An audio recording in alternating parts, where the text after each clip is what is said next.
이것도 정리하면 인맥이 아닐까.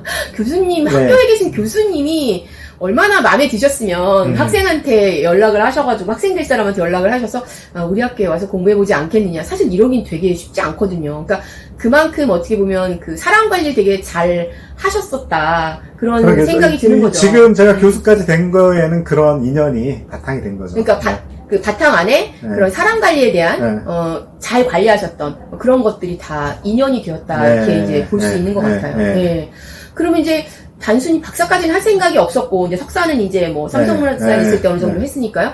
근데 이제 단순히 그럼 교수님이 와서 공부해보지 않겠느냐, 그랬다고 해서 사실 박사를 덜컥 들어가지는 않거든요. 그렇죠. 플러스 뭐가 있었을 것 같아요. 그게 뭘까요? 사실 이렇게 박사를 하려면 돈이나 시간이 많이 들어가요. 많이 그래서 들어가요. 사실 맞습니다. 저도 네. 이걸 해야 되냐 말아야 되냐, 네. 이런 고민이 좀 있었는데, 그거를 할 때 저희 나이가 40이 넘었었거든요. 근데 이제 직장 생활이라는 게 아시다시피 뭐 40대가 되면 벌써 이게 뭐 언제 끝날지 모르는 그런 어떤 위기라는 것이 언제 올지 모르는 상황이고, 그리고 저로서는 이제 박사가 나중에 교수를 되겠다고 해서 박사인 건 아니에요. 그리고 박사 하는 중에도 제가 이렇게 교수 될 거라는 생각을 별로 못 했어요. 왜냐면 교수 되기가 되게 쉽지 않고 어렵다는 걸 알았기 때문에. 근데 사실 제가 박사하기로 한 거는 제가 이제 회사 내에서도 인사팀에서 주로 인력 개발을 했거든요. 인적자원 개발. 근데 인적자원 개발 교육부서에 있었던 사람들이 나중에 은퇴하고 이제 회사를 나와서 주로 하는 일이 강사예요. HRD 강사. 전문 직업 강사가 되는 거죠. 그 경우에는 박사하기가 좀 큰 도움이 돼요. 어느 분야에 맞죠. 어떤 전문성을 가졌다고 인정받을 수 있기 때문에. 그러니까 사실 제가 그때쯤에 생각한 건 그쪽이 더 강했어요. 교수보다는 향후에 은퇴 이후에 언제 직장을 떠날지 모르는데 떠나고 났을 때 전문 강사가 돼야 되겠구나.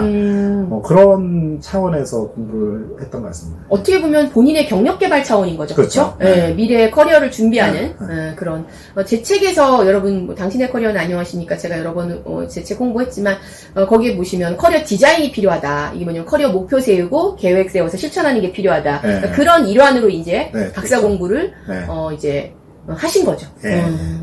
근데 지금 생각해보면 잘하셨다는 생각 드세요? 그러면 지금 그 덕분에, 이 전문 강사는 아니어도, 뭐 정년이 보장되는 교수가 됐으니까, 어떻게 보면 제 삼성 동기들보다 훨씬 더 직장 생활을 오래 할 수 있는, 그런 좋은 직장을 얻게 된 거죠. 큰 어떤 디딤돌? 그렇죠. 그런 게 됐다고 얘기할 수 있을 것 같아요.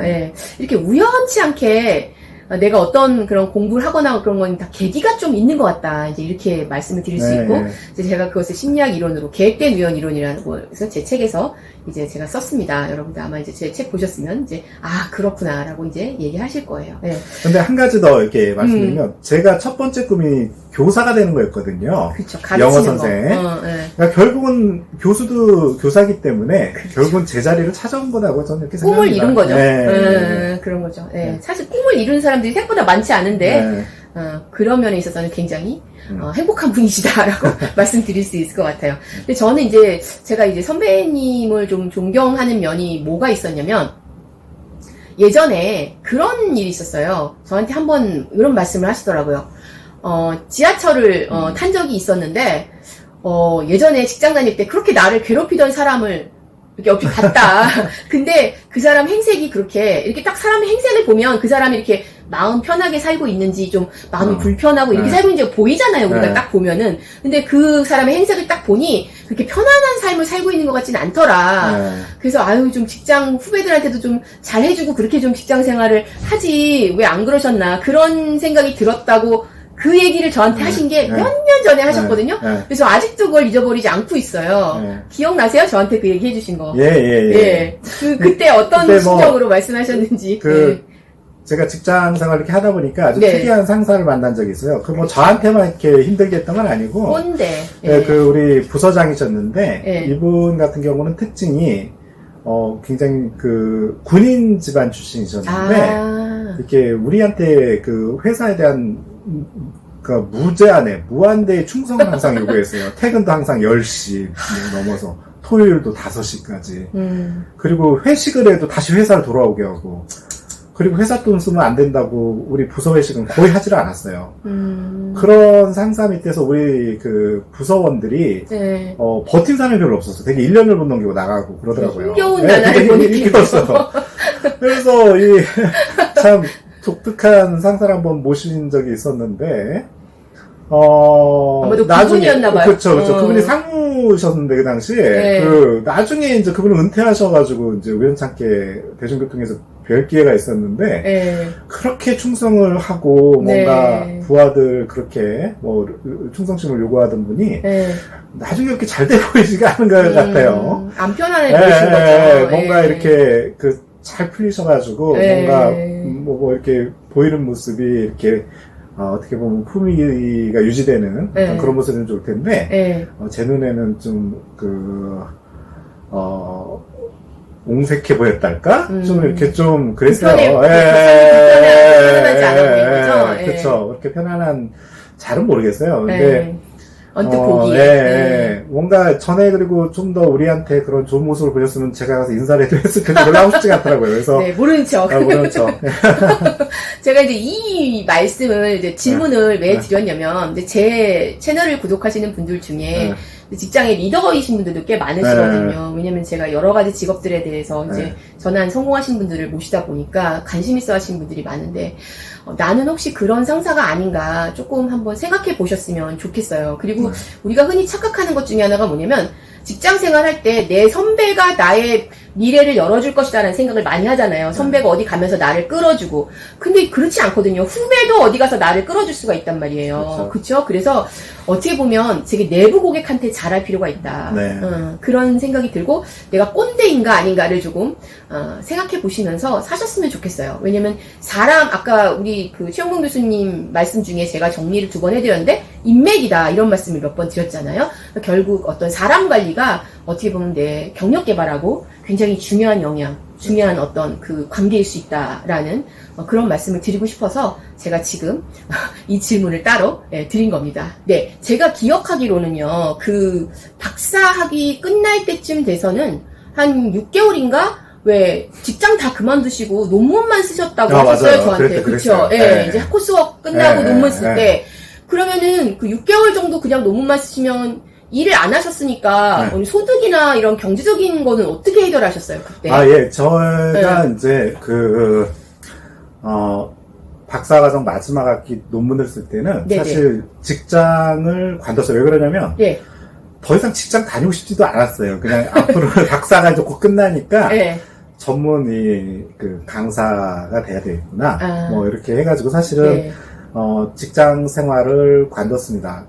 관뒀고 집중적으로 이제 그 논문만 이렇게 쓰기로 돼 있었는데 근데 그렇다고 해서 이제 소득이 전혀 없었던 게 아니에요. 왜냐면 논문을 쓰면서도 이렇게 계속해서 이렇게 강의 의뢰가 들어왔어요. 전문 강사처럼? 왜냐면 그때부터 준비를 하고 있었기 때문에. 그래서 뭐 한 달에 한두 번만 어디 외부에 강의를 갔다 와도 충분히 이렇게 생활은 뭐 충분하지는 않아도 이렇게 기본 생활은 됐기 기본 때문에. 생활 정도만 그냥 그러면 내가 논문 쓰는 6개월 동안에 기본 생활만 하자 이런 생각을 가지셨군요. 그렇죠. 그렇고 또 뭐 돈이 전혀 없었던 건 아니고. 그리고 저축해놓은 게 좀 그렇죠. 있으셨던 그런 것도 있었고 또 이제 직장에서 뭐 이제 퇴직금 같은 것도 좀 나오고 그래가지고. 근데 운이 참 좋았던 게 뭐냐면은 저는 이제 2월 졸업이었지만 논문이 12월에 끝났는데. 그쵸. 12월에 현재 백석예술대학교에서 딱 평생교육학과 전임 교수 모집이 공고가 떴었어요. 그럼 논문을 딱 끝내놓고. 그쵸. 졸업은 2월에 했지만 이미 논문은 12월에 끝났기 때문에. 그쵸. 보통 그렇거든요. 끝나자마자 딱 공고가 떠가지고 제가 지원을 했고 제가 첫 번째 그 백석예술대학교 그 평생교육학과가 처음 생길 때였거든요. 그때가 평생교육 전공. 전공이 처음 생길 때 전임 교수를 뽑았는데 그게 바로 제가 뽑혔던 겁니다. 그리고 지금까지 전임 교수는 저 혼자예요. 그 뒤에 여러 겸임 교수나 이렇게 많이 오시긴 했는데 전임은 연태 혼자 하고 있습니다. 그래서 굉장히 좀 럭키했죠. 제가 어떤 공백기 없이 이렇게 곧바로 교수가 됐기 때문에. 그랬군요. 참 그 운이 좋았다는 표현을 쓰셨는데 실력이 되니까 그게 받쳐주니까 운이 발휘되는 거지 실력이 안 되면 운이 발휘가 안 됩니다, 여러분들. 그래서 뭐 논문도 잘 쓰셨고 그 다음에 이제 사회로 나갈 준비도 잘 천천히 하셨었기 때문에 그런 기회가 왔을 때 이제 기회를 잡으신 거죠. 네. 그럼 이제 한 가지 궁금한 게 이제 뭐 직장을 좀 다니시면서 일단 박사 공부를 하신 건 맞잖아요. 네네. 근데 박사 공부를 하면서 제일 힘드셨던 건 뭐예요? 박사 공부하는데 가장 힘들었던 것은 뭘까요? 직장을 이제 병행하다 보니까. 네, 병행하면서 나오고 하는 거. 근데 이제 여러분들도 아시겠지만, 직장에서 막 일하고 이런 것들도 뭐 재미로 하는 분들이 있지만은, 직장 생활 하면서 밤이든 주말이든 이렇게 학교 나와서 같이 이렇게 동기들과 만나는 시간 참 즐거운 시간이에요. 그때만은. 네, 그때만은 네. 뭐, 물론 나중에 시험 보고 뭐 네. 논문 쓰고 이럴 때 힘들지만은, 어쨌든 이 학교에 와서 뭔가 편하게 누구와 어울릴 수 있는 거는 이제 즐거운 시간이죠. 근데 제가 좀 어려웠던 건 뭐냐면은 이렇게 원서를 많이 보니까 박사 중에 영어 전공하신 분이 그렇게 물론 얘기하시면 그런데도 어떡합니까? 불구하고 워낙 네. 분량이 많고 이런 그 절대적인 시간이 많이 필요하더라고요. 그 원서를 읽는 시간이. 공부하는 시간이 정말 많이 네, 필요합니다. 많이 필요하더라고요. 네. 그래서 그 시간 내는 게 좀 어려웠습니다. 그러니까 일을 하면서 시간을 내야 되니까. 네. 그래서, 그렇죠. 예. 그래서 그게 조금 많이 사실은, 힘듭니다. 생각보다 네. 공부하기가 네. 녹록지 않았던 것 같아요. 맞아요. 저도 그랬던 것 같습니다. 예. 그렇다면 이제 운이 좋아서 백석대학교에 지금 내가 교수를 하고 있다 이런 말씀을 네. 하셨는데 지금 일에 그러면 굉장히 만족하시는 건가요? 만족도를 100점 만점으로 표현하시면 몇 점 정도 되세요? 예. 저는 이제 백석예술대학교 이제 교수가 된 다음에 네. 저도 이제 직장 생활을 다 합쳐보면 10몇 년이에요. 그리고 지금 교수한 것도 12년 정도에서 그쵸. 반반 정도 이렇게 어떻게 보면, 양쪽 생활을 그죠? 해본 거죠? 예. 직장 생활하고 교수 생활을 생활을. 해봤는데, 네. 이제 너무 이제 서로 다르잖아요. 음. 직장은 경쟁적이고 굉장히 어떤 실적을 중시하고, 성과. 또 그 회사들이 매년 뭐 위기들이 오고 그렇죠. 없어졌다 생겼다 그러고. 근데 이 교수는 굉장히 안정적이잖아요. 최근에 이제 학생들이 없어가지고 조금 위기라고는 얘기하지만 대체적으로 안정적이거든요. 네. 비교해 볼 때. 네, 비교해 볼 때 저는 원래 교사가 되고자 하는 꿈이 있고 저희 집안이 다 이제 저희 아버님이 교사셨고 교장 선생님 교감으로 돼요. 교감 선생님 은퇴하셨고. 그러니까 좀 교육자 집안이거든요. 네. 그러니까 제가 익숙한 거죠. 그거에. 그래서 저로서는 이 교수 생활이 훨씬 더 만족스럽고 또 이 대학생들을 상대로 하다 보니까 뭐 이렇게 나이가 들어도 항상 이렇게 이제 좀 젊은 마인드를 이제 유지할 수가 있고 네. 그렇지만 저도 요즘은 되게 위기를 좀 느껴요. 그러니까요. 학령이 줄어가지고 이렇게 계속 뭐 이게 편안히 있을 수만은 없는 그런 상황. 그러니까 이제 우리 백석예술대학이 그 학력 인정 평생교육 기관이죠. 아니에요. 아 그래요? 우리가 이제 대학교들을 보면은 네네. 대학교들을 보면은 그 설치 법령들이 다 틀리잖아요. 그렇죠. 뭐 육군 사관학교다 하면은 그건 또 거기 뭐 이런 국방부나 이런 어떤 법에 의해서 만들어진 거고 네. 무슨 산업대다 하면은 뭐 과학기술이나 이런 쪽에서 법에 의해서 만들어지고 각각 이 대학교가 설치되는 법들이 있어요. 설립의 근거가 되는 법들 그 법에 의해서 대학들이 많이 만들어지는데 우리 백석예술대학교는 무슨 법에 의해 만들어진 대학이냐면 평생교육법에 의해서 만들어진 그 대학 형태의 평생교육시설인 거예요. 그래서 이 학점제 기관이 아니라 그래요? 하나의 똑같은 대학에 우리도 뭐 왜 1년에 4,000명이나 뽑는 큰 대학이고요. 똑같이 과가 다 있고 근데 단지 이제 이 설립 근거가 되는 법이 다르다는 거죠. 그러면 이제 쉽게 얘기해서 우리가 전문대학이라고 말하잖아요. 그 쉽게. 그 전문대학 같은 그런 대학인데 법의 근거가 설립 근거가 다른 법인 거죠. 이제 평생교육법에 근거한다. 그 말씀이시군요. 그 이제 좀 안 좋은 얘기일 수도 있는데 최근에 위기에 대해서 아까 말씀하셨으니까 좀 여쭤보면 그 위기라고 하시면 이제 담당하고 계셨던 평생교육 그 뭐 청소년 쪽 전공이 뭐 학생들이 굉장히 적게 오는 그런 일이 있었다고 말씀을 좀 하셨던 것 같아요. 아무래도 우리 대학교명이 예술대학교거든요. 백석예술대학교. 그러니까 이제 많은 학생들이 생각할 때는 이 대학은 예술 쪽이 주겠구나. 뭐 그러다 보니까 저희 같은 이제 평생교육 전공이 있는지를 잘 이제 모르는 분들도 계시고. 또 이제 전문대학이다 보니까 일단은 이렇게 이제 4년제부터 이렇게 가고 그러다 이제 또 이렇게 내려오는 그런 저기가 되다 보니까 네네.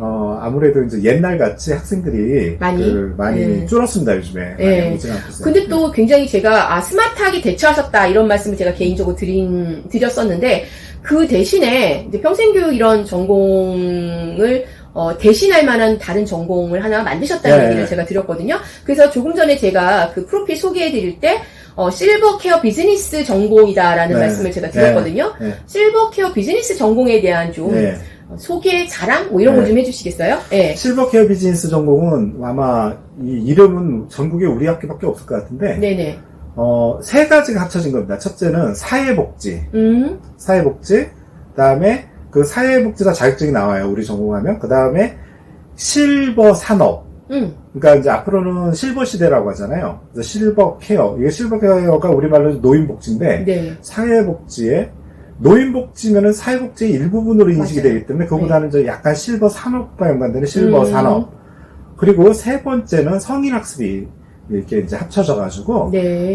만학도를 위한 사회복지 전공이다. 이렇게 이해하시면 되겠습니다. 예. 그러니까 이제 제가 조금 첨언을 하자면 저도 이제 선배님한테 들은 얘기인데 실버케어 비즈니스 이 전공에 주로 지원하시는 분들이 예전에 되게 대학에 대한 꿈이 있으셨지만 가정 형편이나 개인 사정 때문에 공부를 지속하지 못하고 그냥 뭐 중학교 고등학교만 졸업하셨던 그런 분들이 입학해서 그렇죠. 공부하실 수 있는 그런 기회를 그렇죠.